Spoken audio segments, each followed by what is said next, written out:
Welcome to The Alignment Show, featuring conversations with folks who have taken steps to identify their highest values and align their lives around them. Time on this earth is not unlimited, and you may be seeking to make sure you spend your time on things that matter to you. These conversations will encourage you and support you in doing so. Now, let's meet this week's guest on The Alignment Show. And a good morning, good evening, good afternoon, wherever you are in the world. Once again, welcome to the Alignment Show. My name is Donn King. I will be your host, as is usually the case. We're not here every week necessarily, and we're at different times when we go live, but we try to bring you guests and conversations and insights that will help you to live your values and value your life. And we certainly have a conversation like that today. We have another member of the Stars in Alignment. This is a unique group of people who really can come on the show anytime that they want to, because I know they always have something useful for you, our audience, our listeners. And if you're on with us on video, then we often have things that we share on the screen. We try to always make sure that those who are listening audio only are not left out. But if you can get to the video on YouTube or LinkedIn, Facebook, not a bad thing. I know a lot of you, though, you probably listen in your cars, you listen while you're washing dishes or whatever. So we've got a great conversation today with Bob Burg. I'll introduce Bob again here in just a moment. I did ask him to come on to talk about difficult conversations today. But before we get into that, a little reminder that we have a couple of sponsors for our show. One of them Bob is associated with. They've got coming up here in, 10 days, a little bit more than that as this is going out. And if you're tuning in later, then they reiterate Sales-Wise Live just about every quarter. It is a very valuable training that you can use in most any profession. Now, yes, it's oriented towards salespeople, but it's oriented towards ethical salespeople. It's really about building relationships, and that's why it's useful for anybody in business or nonprofit, church work, for example. I highly recommend it. You can find out more about it at DonnKing.com. And remember, that's Donn with a double N, DONNKING.com/Saleswise. Great training there, worth checking out. No obligation. Also, we have as one of our sponsors, my books, DonnKing.com/books. I've got several books out there. I've got one that is close to being done for the first draft. That one is a straight nonfiction book and could be useful to people in a lot of different creative professions. That one, the working title on it is The Caregiving Writer's Survival Guide.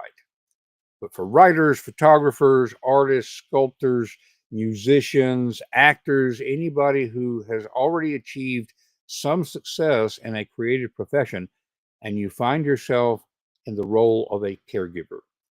Got to be a lot of them out there. There are 50 million unpaid caregivers in this country alone. So the question is, how do you keep creating while fulfilling your responsibilities? The usual advice just doesn't apply. And so this book goes into how do you do that? So DonnKing.com/books, that's where you can keep up with things like that. I met our guest today years ago, didn't realize really how much of an influence he was in the business world at the time and certainly since. Bob Burg is the co-author of The Go-Giver and its related books. He has written several other books. He is a Hall of Fame speaker, and as I already said, a member of the Stars in Alignment. And he always has something good to bring to us here. So we're going to get right into our conversation about dealing with difficult conversations. Take notes. get your notepad out or whatever it is that you use to take notes on, and get ready to have your life improved. After all, here on the Alignment Show, we're all about living your values so you can value your life. So let's bring on Bob Burg. So once again, we're very glad to have on the Alignment Show Bob Burg. Bob, welcome back to the program. You've been on here more than just about anybody. Well, it's always a pleasure to speak with you. I always not only enjoy myself, but I always learn something new. Well, and our listeners, I think, always learn something new. You have so much to offer, and so the thing I was talking with you about before we started recording, and over the last week or so, I think people always will face times when they have to have difficult conversations. My sense of it is that these days, whether it's because of politics or other things that are going on, that our culture, um, maybe just as a group, so to speak, that we face more difficult conversations. Seems And like you have always struck me as being really good at being um, open and honest. We're not talking about trying to fool somebody, but also being tactful. So, as just off the top of my head here, sometimes people will equate being tactful with being um, whatever the word for not genuine is. yeah, well, So, phony, inauthentic, phony, there we go. Yeah. whatever. Yeah, which is too bad. Yeah, yeah. It's hard And to so find. I've just, in the years that I've known you, you do not sugarcoat things, but at the same time, you find a way, the way I think of it, to get your message heard. So if we can just kind of explore that a little bit, what would be your advice for people maybe facing disagreement? We're recording this, by the way, in mid-January 2025. So we're past the holidays, but I saw a lot of discussion, over the holidays about how do you have those Christmas dinners, those Thanksgiving dinners, I would assume Hanukkah dinners, uh, where, you've got a disagreement with Uncle Joe. He's on the opposite side of the political spectrum. And it's not just that you disagree, it's that you think that people who take Uncle Joe's position are, for lack of a better term, idiots. There's a lot of that, I think, around families these days. So, how would you advise us to approach that? Yeah, well, so and it's a great question, because it used to be, and something I've posted about in the past, is it used to be when you had political discussions or disagreements, um, one side always thought the other side was wrong, and that they were right, and that's never necessarily the best way to approach it, but that's human nature. That's what it is, and that's what it's fine. At least when you think the other person's wrong, you have a desire to reach out and persuade them. Now it's no longer I'm right, you're wrong. It's I'm right, you're evil. Ah, yes. And that's a big difference, because if we believe another person is evil for thinking a certain way, not wrong, not naive, but actually, I mean, wrong, yes, and naive, but actually evil, we're not going to reach out to them. We're not going to engage with them, because why would you even try to change evil? Evil cannot be changed. And unfortunately, when you've got the two sides, which, in terms of Democrat and Republican, liberal, conservative, however you want to, frame that, you've really got two different sides that absolutely not only think each other's evil, but they typically tend to listen only to their own side anyway, their own side's talking heads. They read their own articles that already agree with them, and so now it's even more so. All you get is the information that confirms, right? We talk about confirmation bias, right? Well, and that's when you disregard new information that goes against your already held beliefs, right? You just disregard that. But when something is congruent with your beliefs that comes in, you agree with it, right? Well, now that's all, it's pretty much all that a person hears, sees, or reads is something they agree with. So it's past now confirmation bias, and they just hear bad things about the other side. So you've got a real problem here. So the first thing is that we need to do, because Uncle Joe isn't conscious of this necessarily. Okay, we've got to assume Uncle Joe is not. Well, But and Uncle Joe probably thinks you're an idiot. well, he does. He Yeah. thinks your side is evil, and maybe you're evil, and so forth. So it's so it's the first thing is just saying, well, Uncle Joe, I don't agree with him, but he probably does have good intent. Okay. Yeah. If we can start from there, now we're in a position to at least engage with him. Mm-hmm. Okay. Now, let's say, for example, Uncle Joe says, "Well, I can't believe that your side, whatever it is, I don't want to say Democrat, Republican, I just Right. whatever side believes that blah blah blah blah blah blah. That's absolutely hard. Rah, rah, rah, rah, rah. Okay. Now, what we might want to do is first, instead of reacting to Uncle Joe, being defensive and saying, "Well, I can't believe that." Yeah, blah blah blah. And who says blah blah blah, blah? Right? Is now instead what we want to do is, well, Uncle Joe, it's obvious to me that your passion for for people being able to blah blah blah blah, something good, is very admirable, right? So now you're Mhm. kind of deflating this push against push. And Okay, that's got you're to not. be genuine. I mean, because you're establishing common ground.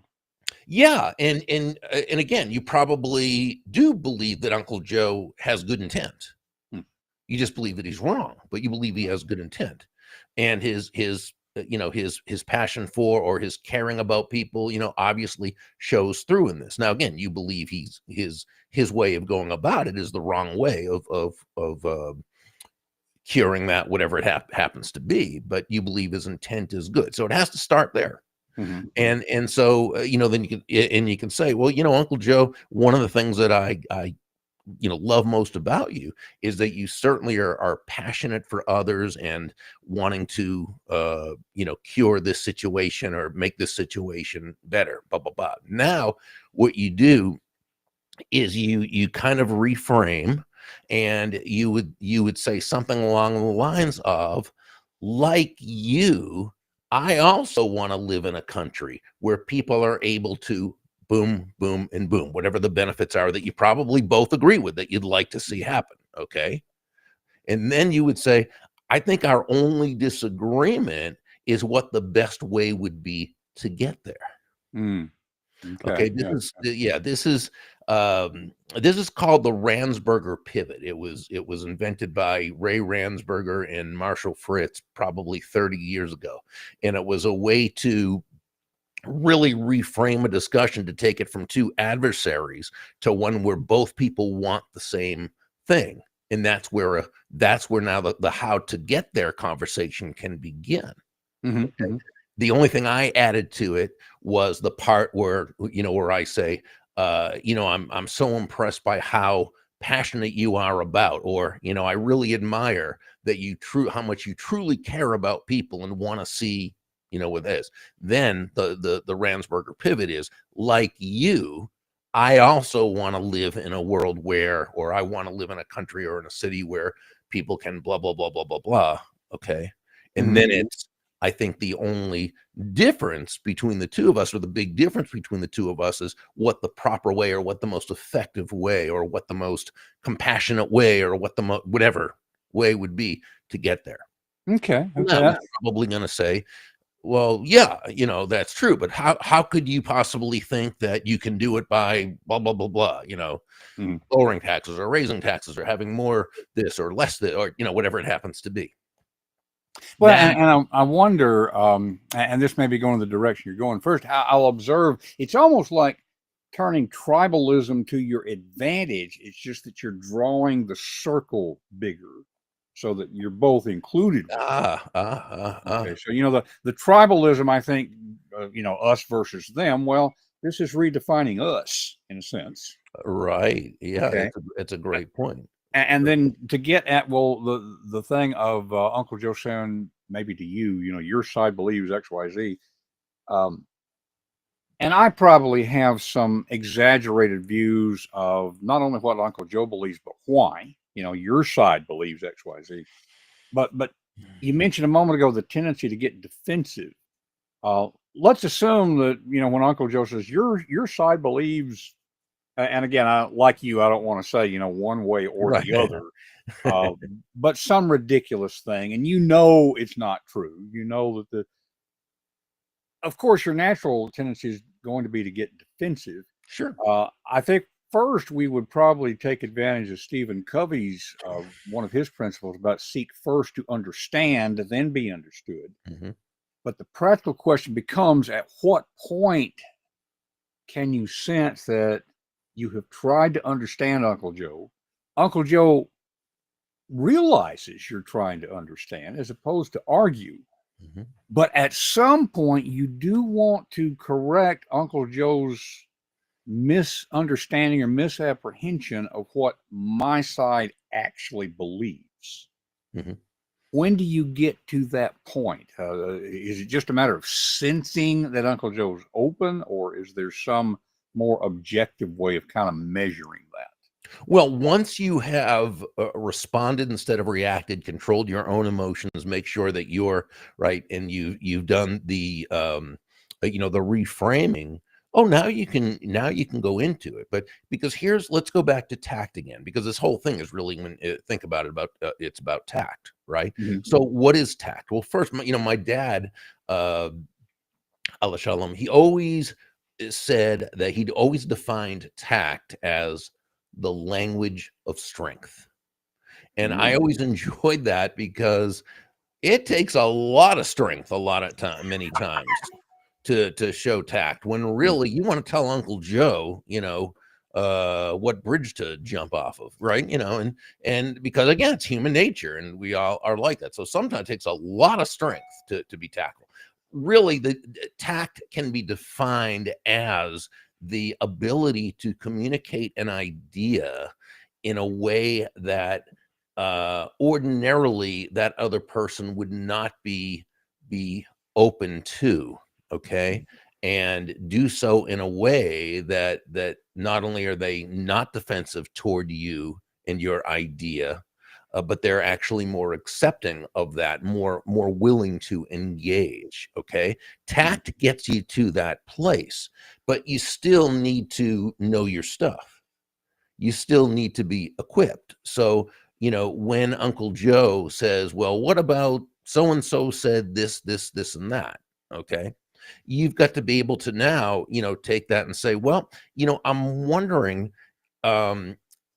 if you were to see, or if you were to find out that in context that's not exactly what he or she said, how would would your feelings change?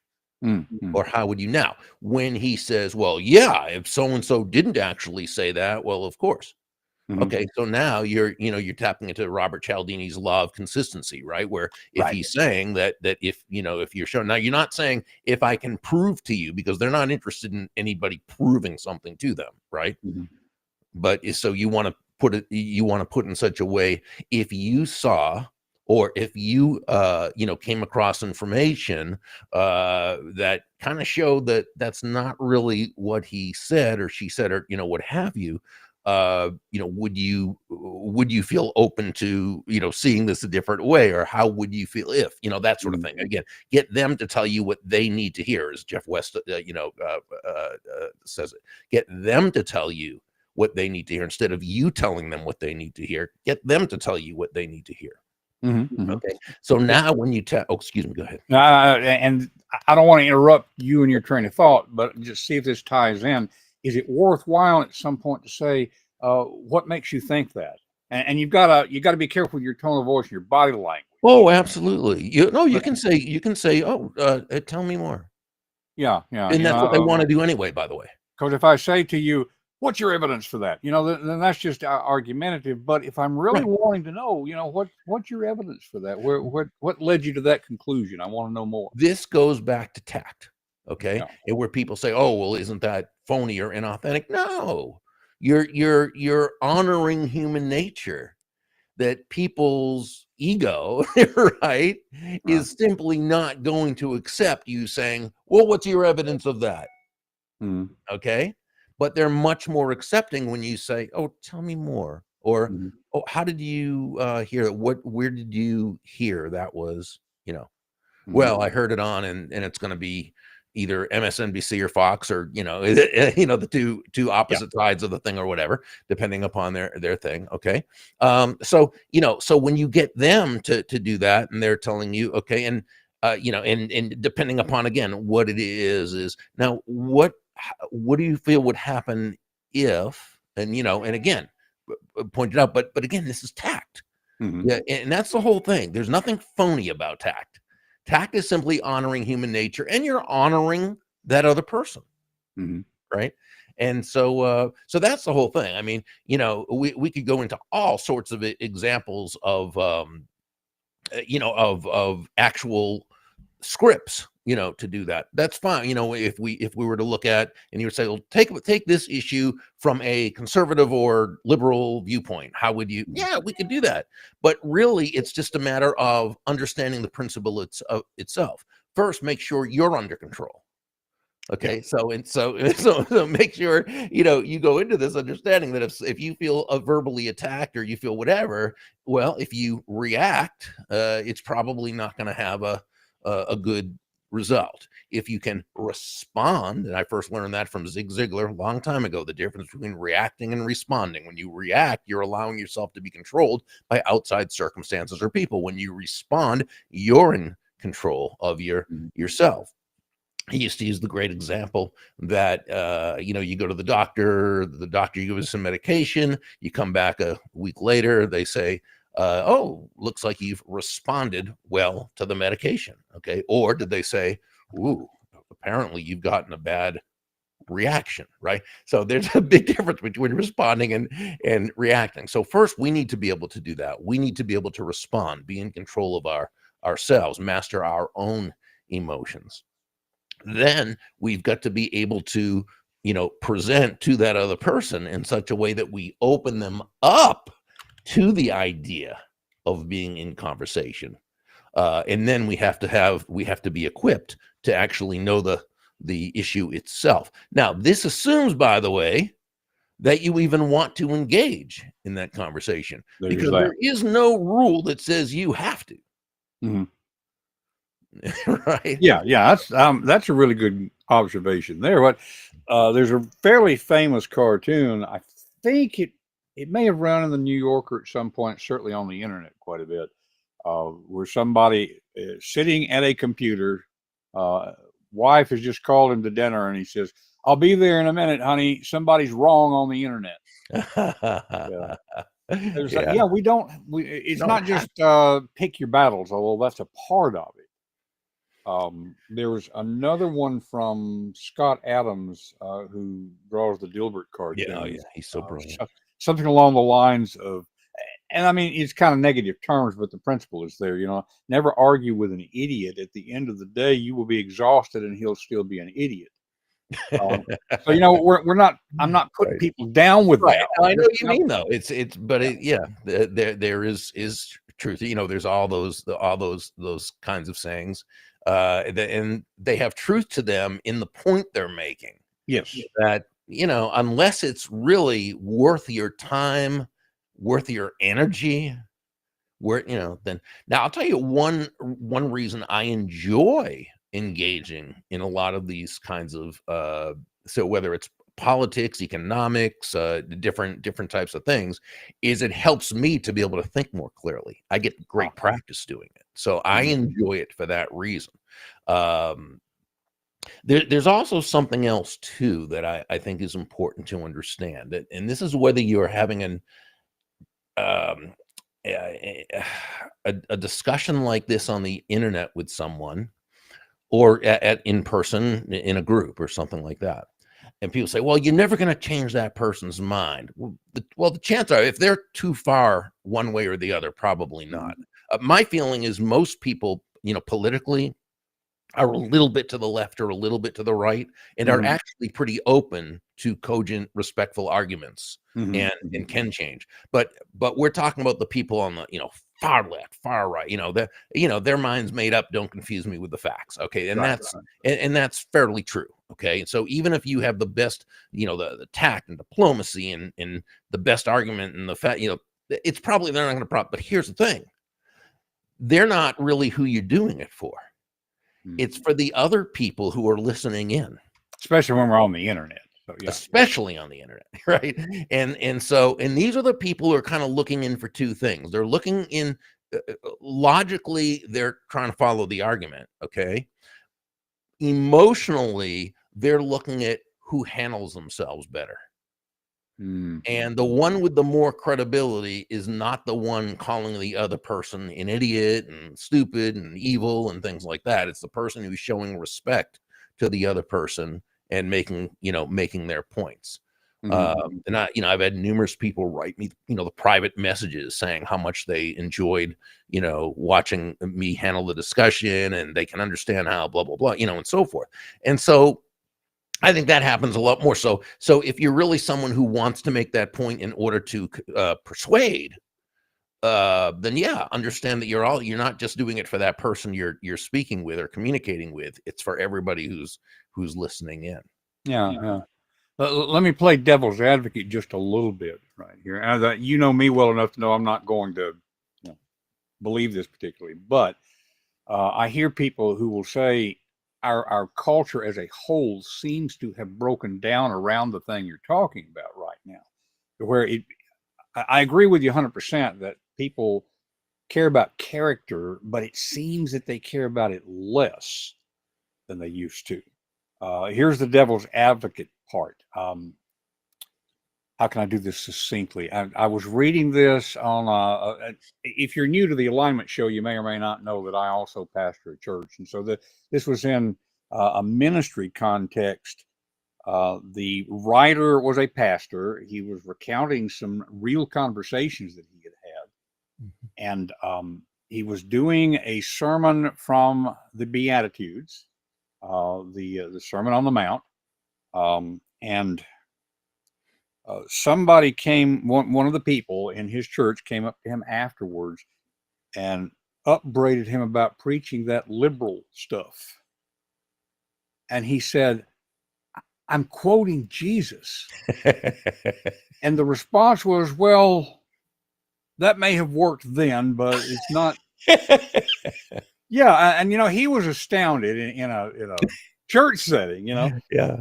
but he said, this is not uncommon, and of course we could get into a whole discussion about separation of church and state, and it wasn't for the benefit of the Well, state. that had nothing to do with separate. That was in a church. Yeah, And yeah, from, but from what I know of my Christian friends, you all seem to take, that pretty seriously, right? So I think if a and pastor so is actually quoting from the New Testament, no, that's, yeah, I'm not sure where the argument would be from the parishioner, but you again, would that's think, yeah. That was where he was so astounded, and I think his point was at how much Christian nationalism has infected the church. So that's a whole other discussion. But getting at the human nature aspect of it, here's the devil's advocate part. You know, you if you're gonna win, you can't be nice. You can't be understanding because the other side will take advantage of that. They will consider you weak. Now, I don't agree with that, but I also understand that I hear that argument a lot. So, and I'm going to do something an interviewer should not do, which is to ask two questions kind of at the same time. They may reflect each other. You You just and may I have to come from remind me of the second one, you might have to remind me of the first one again after the second one. But other than that, I'm fine with it. yeah, we'll come back to it. The devil's advocate aspect was, what about those people who say that's just not realistic? That you will be at a disadvantage. And the context, you and I come from a background, as we met years ago. It was really kind of writing around newsletters that we might say had it was a sociological aspect. There was some political aspects to it, but in practical terms, I don't identify as either liberal or conservative. I don't think you do. We would see things in each. And so you would think that would mean we could be effective bridges. But what I found out was that I didn't identify with either camp, and so both camps would attack me, Right. so to speak. You see that You a know, lot, sure. and so, within the context of that first question about, that's just not Mhm. realistic. You got to take sides. You got to be pushy. You got to go for the jugular if you're going to be successful. How did you deal with that thing about, well, you're not one of us because you're not 100% in agreement with us? Yeah, and you certainly see that quite Yeah. a bit. So let's go first to, do you have to be mean and horrible and the whole thing? And I see that I do see that comment all the time. My question I would ask is, based on what you see, are those people usually successful at persuading others? And persuading who, In persuading the other side, the other side. No, their side already agrees with them, so they don't have to persuade. Yeah. And the other side's evil, so I don't care about them. Yeah. So if you're yelling and calling them names and taking no prisoners and so forth, you may feel better. You might feel some relief emotionally, but no, you're probably not persuading them. I've watched I've studied this for years and years, and I've observed and I've participated and I've taught and learned. Again, I've never personally seen the mean, nasty, take no prisoners type persuade anyone who again wasn't already on their side. Yeah. Okay. They'll be great with the people who are already on their side, but that's not persuasion. Mm-hmm. So yeah, and so again, even when you do it right, it's still, persuasion by its very nature is difficult. If in terms of someone really being, it's easy in certain ways when it's certain things that all you need to do is be a little bit different from most other people, and you can get what you want a whole lot. I mean, it's really not a difficult thing. Okay. Mm-hmm. When we talk about genuine influence, the art of positive persuasion, there's a lot of things. It's really pretty simple. When you're talking about emotional issues, though, when you're talking about politics, when you're talking about religion, when you're talking about I don't know, your favorite college football team, I don't know. There's certain things that people are going to be so resistant to. Mm-hmm. Okay, that your odds, your batting average certainly isn't going to be, what it is when it's a matter of getting, a bigger serving of pie at the local cafe because of the way that so yeah, it's certainly a different thing altogether. Yeah. And I had to chuckle when we were saying football teams, because you live in Florida, I live in East Tennessee. Football is the state religion. It's just different denominations. So, oh my goodness. And I want to come back to something you pointed out earlier that, really significant. We're talking as if, I have one position and I want to persuade the person on the other side. And that happens, okay? But there's this vast area in the middle, and that's where your real persuasion. Yes, exactly. And you hit it right on the head. Exactly. Those are the people who are persuadable. They're a little bit here, a little bit there. That's fine. That's where, yeah. And that's why I say a lot of times when you're talking to the one who's far on the other side, you're not really talking to them. You are, but you're really doing it for the benefit of mostly those who are. And you brought up another point too, where that we touched on a little bit, and that's where you said, if you're not 100% on my side, you're, the other, and that makes it very, that can make it very, very difficult. Mm-hmm. Because if someone, there's, I'm trying to think who said it. Was it Upton Sinclair? I think he said it's difficult for a person to understand a thing when their income depends upon their not understanding it. Okay. We can add a little bit to that too. Okay. And paraphrase. It's difficult for a person to understand a thing when their income, their friendships, their social standing, or their identity, yes, depends upon their not understanding it. Right. Yeah. So again, you've got more emotion you know, put into that. So, Mm, mm. yeah. Do you have any advice for when you find yourself? And you and I talked about this a week or so back without getting into the specifics. Both of us have run into situations where somebody decided we were evil, so to speak, and we're going to listen, and I mean, there's an emotional impact there. I'll say enough about, and I guess we had this in common, although it was two different situations. Somebody that I thought was a friend turned out not to be a friend. And I mean, there's some emotional fallout from that. So, aside from the logic involved, perhaps even the emotional appeal involved in persuasion, um, what's is it almost like the Kubler-Ross thing of the stages of grief? That you just have to allow yourself to feel that disappointment and let it go, move forward. Yeah, unfortunately, and in the situations, without getting specific, in the situations we were both talking about, it was someone who reacted a certain way to something that really had nothing to do with us. In a sense, I know in yours, and I'm fairly certain in mine. But it was based on something in their belief system, Mhm, probably going way back into childhood that they're not even aware of, mhm, that they took very personally. mhm, mhm. That was not, you know, uh, and that's just how it hit them emotionally. And again, when you don't know that's the case, you can't really work through it, Yeah, right? yeah, And so I would like to think with you and I who have studied this for years, and even then it can still be difficult, yeah. very difficult.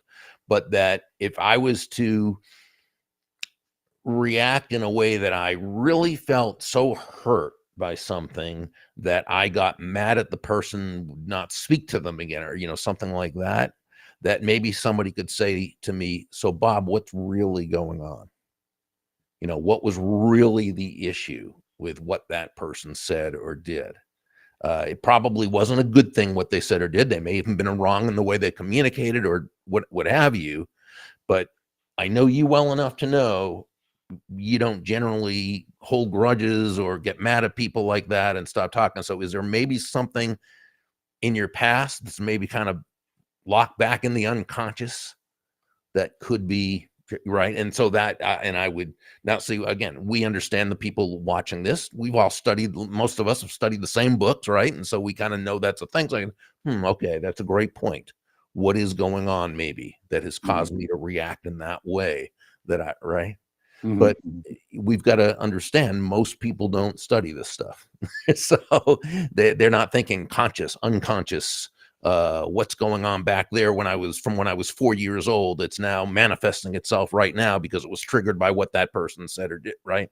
Yeah, And yeah. so sometimes we've just got to understand that a person who does that is maybe we have lost them or their friendship or whatever it was. And it's not like, well, we were never really friends. Well, no, we were.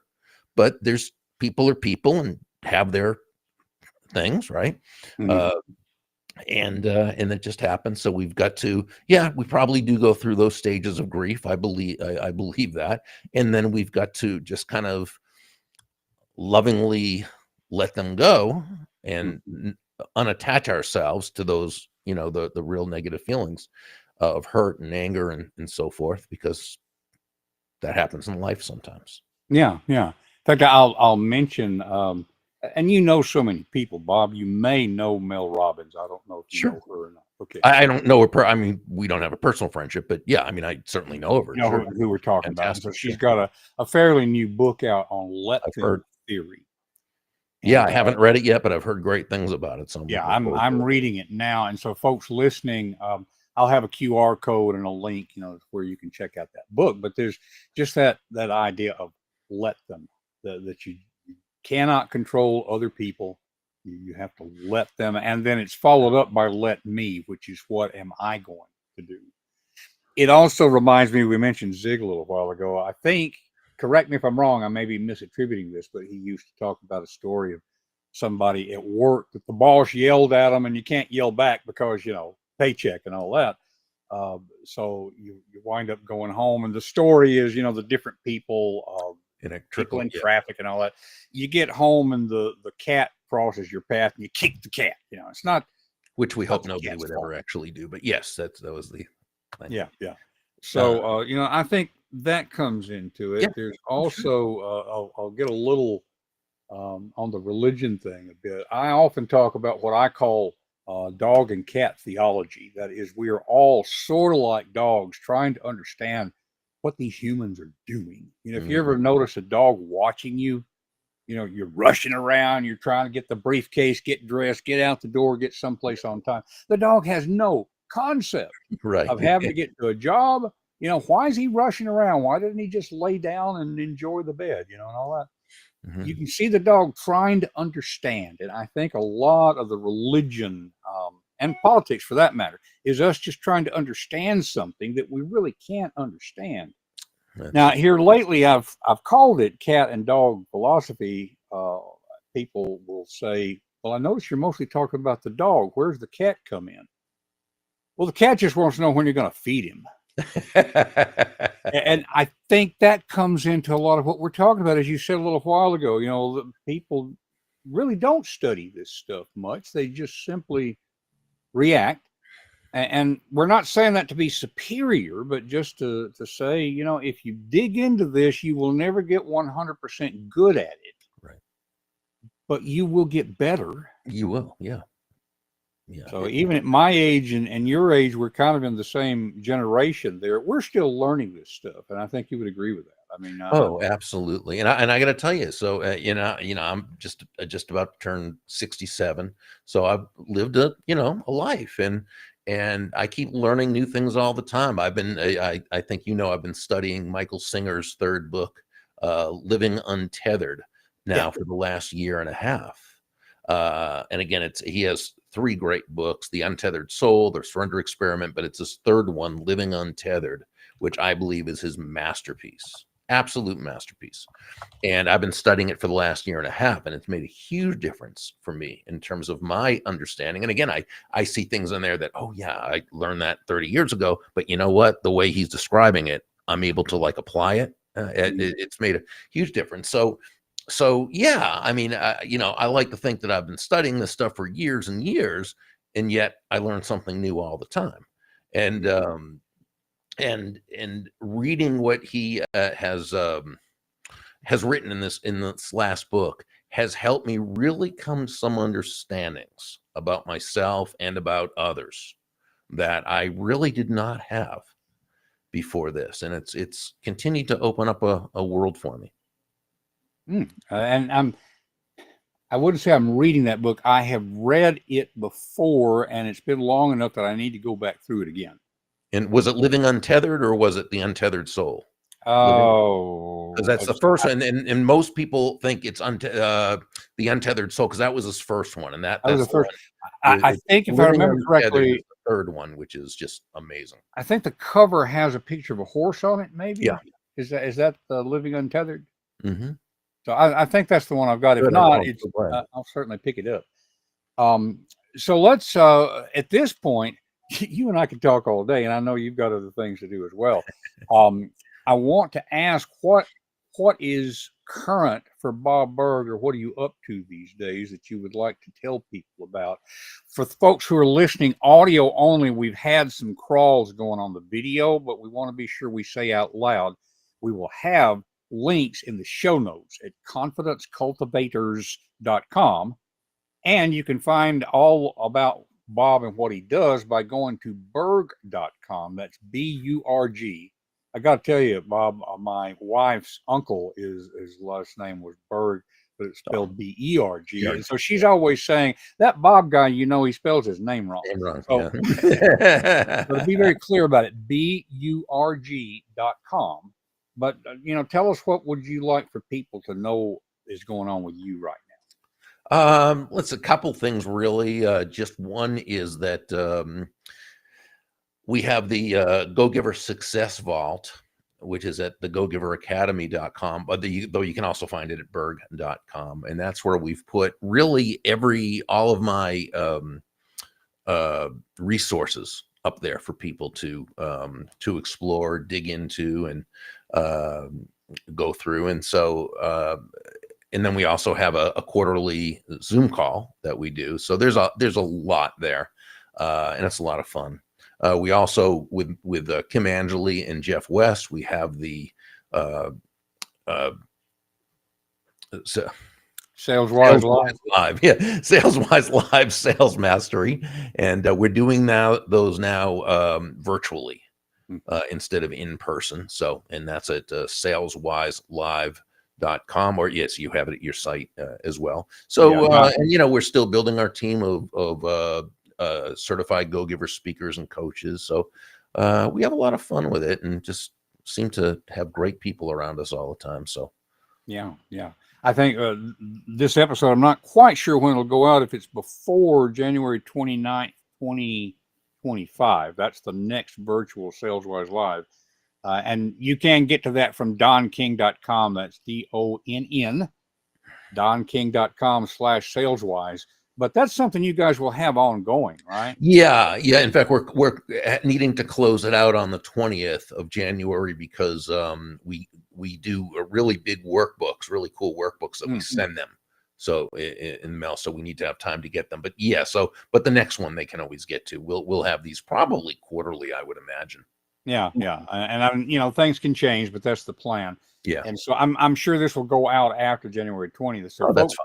Sorry you missed it if you hadn't, because we've been talking about Saleswise Live for the last several weeks here on the Alignment Show. But thank you. There will be more opportunities coming up, and so it's a great interaction with Bob and with Jeff West, Kim Angeli. A lot of times they will bring guests on. Just a great interaction, and the community that he talked about, the Go Giver Success Vault. I mean, there's just tremendous stuff in there. So I want to be sure. And we're saying this because it truly is a service to people out there. Folks listening right now to this episode might have thought, okay, I didn't hear a whole lot about sales and business, but I mean, this is really at the heart of it is people, dealing with people. Yeah, right on. Yeah. So if you're new to the program and you're thinking, oh, well, sales, that's about manipulation and taking advantage of people, this is the opposite of that. And it's, I find it, I'm going to say it this way, Bob, I have always found it gratifying that the approach of dealing with people ethically not only feels better, I can sleep at night better, it also is more lucrative. Absolutely. So you talk about, I know it's a cliche way to put it, but you talk about a win-win. I mean, this is it. So, well, and I always like to wind up by saying, is there anything that you wish that I had asked that I didn't? And if so, what would your answer be? No, there's never anything that I wished you asked that you didn't, because you're a great questioner. I always call you the Larry King of the internet. So, and Larry always asks great questions as well. Thank you so much, Bob. Well, I'm very glad to have you on here with us. And I'll probably say this in the outro as well in just a moment, but I'm going to tell folks just to make sure that we get it on there. Bob is an inaugural member of what I'm calling let me get the term right, because this is new in my head here. Stars in Alignment. Because here we are on the Alignment Show. The Stars in Alignment are some of my guests who can come on anytime that they want to, because they always have something that will be useful to the audience. And so thank you, Bob, for not only coming on the Alignment Show, but for being a part of that group. Hey, when do you have one of your next awesome books coming out? I always look forward to those. Yeah, it's a good question. I'm not sure if we've talked about this. In fact, if I've been in a group where we talked about it, I've had a book that has jumped the track, so to speak, jumping ahead in the queue. Okay. Most of my books, like most of Bob's books, are business parables. That is, it's using fiction, a good story, to teach nonfiction principles. But Bob, you have several books, but the series that we know best is the Go Giver series. And within that, there is one book that is straight nonfiction, Go Giver, Sell More. Right. So this book will be kind of like that. The next book that will come out is the Caregiving Author's Survival Guide. Oh, wow. And the subtitle is something like Practical Tips to Keep Writing, Creating, because it's not just for writers, for musicians, actors, whatever, to keep creating while caring for a loved one. Yeah. And of course, in your first story, the protagonist was going through that a lot. They were at the coffee shop and trying to navigate that successfully. And so, yeah, so now we'll see exactly how we can look at the step-by-step how to. Exactly. And thank you for mentioning that. That should be out before June, I think. Fantastic. So, and there's two other books that are in process, and they're sitting back there going, "Wait a minute, I thought it was my turn." But the other two are within the business parable aspect, continuing beloved characters, as they say. But appreciate you bringing that out. Thank you, and we'll look forward to that. You recently. Here we are still talking, but I think it's worthwhile. You recently wrote a book with Jeff West that came out not too long ago. And that is, I'm drawing a blank right now. I know you've got one right there. Yeah, Streetwise to Sales Live. There we are. Streetwise to Sales Wise, become objection proof and beat the sales blues. And Jeff is, well, Jeff. I mean, he's brilliant, and he was a great salesperson and sales leader, accounted for hundreds of millions of dollars of recurring revenue with the teams he led. And as a writer, he's now had 3 books in a row that he's authored or co-authored that have won awards. And of course, he is a student of the brilliant John David Mann. So there's all this. All this ties in together, and ties it together. And that's another one that is a business parable. So we'll have a link to that. I'm putting you a little bit on the spot here, but do you have another book in process that you're working on? I do not at the moment. I don't think I'll ever write another book again or co-author another book again. But one thing I am probably going to do is the book Adversaries to Allies, which is sort of, the book I felt I was put on earth to write. I have the rights back, and I'm going to retitle that and make a couple of slight changes to update it a little bit and republish it. And I'm excited about that, because that was one of your first books that I read. So I will look forward. Thank you. All right. Well, once again, Bob, thank you for being here, and we will look forward to the next time that you're able to be with us here on the Alignment Show. I look forward to it.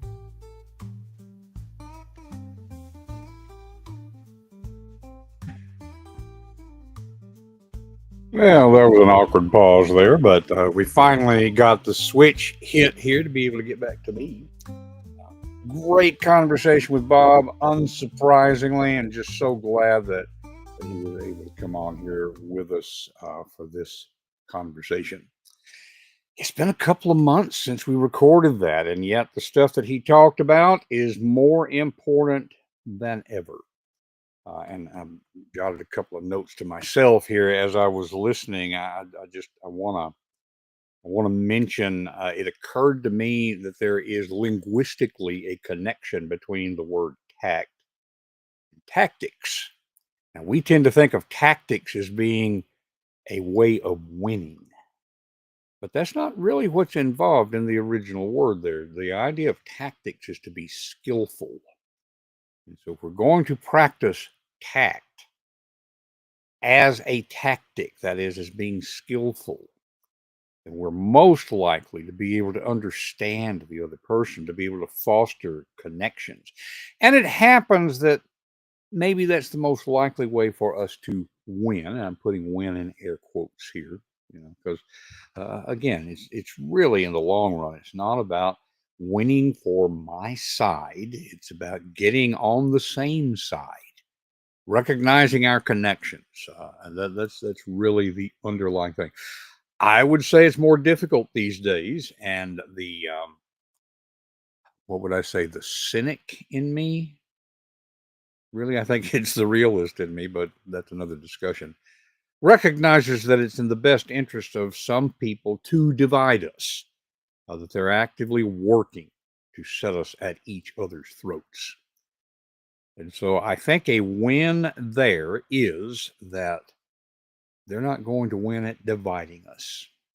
We will always have differences of ideas of how to best achieve something. But when we can recognize that we have more in common than we have different, then those who would divide us for their own purposes, they will not win. And I hope we can foster that a little bit. Also, a bit of an update. I mentioned in part of the conversation, as Bob and I related, that I had a friend who turned out not to be a friend. And I thought it'd be worthwhile giving an update that we actually worked that out. It was the human emotion thing that Bob talked about, some things on, let's say, each side. Although, as you know, I don't like talking about sides, but there we are, you know. And so it is worthwhile. We've got somebody from South Africa, looks like, who is enjoying us. Thank you very much. I will apologize in advance if I say your name out loud. I'm sure I will butcher it, but we really appreciate you being with us on the show. And for those of you who are on video, you're seeing it. Those of you who are on audio only, the comment was, I enjoyed this conversation with Bob Burg from South Africa. Thanks, sir. Donn King. Appreciate you being on here with us. And for those of you who are watching the replays, feel welcome to continue to make comments. Those comments will show up on the replays. I keep an eye on those things, and I'll do my best to interact with you going forward. After all, everything that we're doing here on the Alignment Show is to help you to live your values so that you can value your life. And we will keep on with that. Now, I'm not 100% sure who we will have on with our next episode. Not 100% sure it'll be next week. Those of you who've been listeners for a while, you know that because of what goes on in our household, if you're new to us, you may not know that I have a severely disabled daughter. She requires 24/7 care, and we are in a nursing shortage. And so I wind up filling in those gaps. There's been a lot of gaps lately. So I've had to let go of the requirement. I think it's a self-imposed requirement, but you know, the idea of I've got to have an episode every week. We do try to make sure we get in at least a couple of them a month. And here lately, we've been getting one every week, but it's been on different days of the week. So be sure that you subscribe to confidencecultivators.com so that you can keep track of when those episodes are coming up. If you'd like to support the show, there are a couple of ways to do that. Absolutely subscribe. That's free. You know, you don't have to commit to anything there. Although if you want to upgrade on your subscription, it carries with it additional benefits. So I think that would be worthwhile for some of you. You can also buy me a coffee. I'm not going to try to get well, okay, yeah, I think it's donking.com/BMC. Anyway, you can go to buymeacoffee.com/Donn King. That's DONNKING. And one-time contribution, or you can make it as an ongoing. If you do an ongoing contribution, we'll make sure that you get the same benefits as people who subscribe on confidencecultivators.com. We hope that you'll share this with a friend. You know somebody who would benefit from hearing these conversations. And for whatever it's worth, I work with a limited number of people to help them bring their books into publication. So that would be something worth talking about as well. But in any case, be sure and watch confidencecultivators.com to see who's coming up next time. And we'll tell you about that. I know we've got several conversations we've already recorded, and they're all fascinating. They're all useful. So we'll look forward to seeing you once again right here on The Alignment Show. That's it for this week's episode of The Alignment Show. What has it inspired you to do in your own life? Whatever it is, take action now and take the first step. It will help you to talk with a friend about what you're thinking. Share confidencecultivators.com to spread the goodness. And remember to live your values and value your life. We will see you next week on The Alignment Show.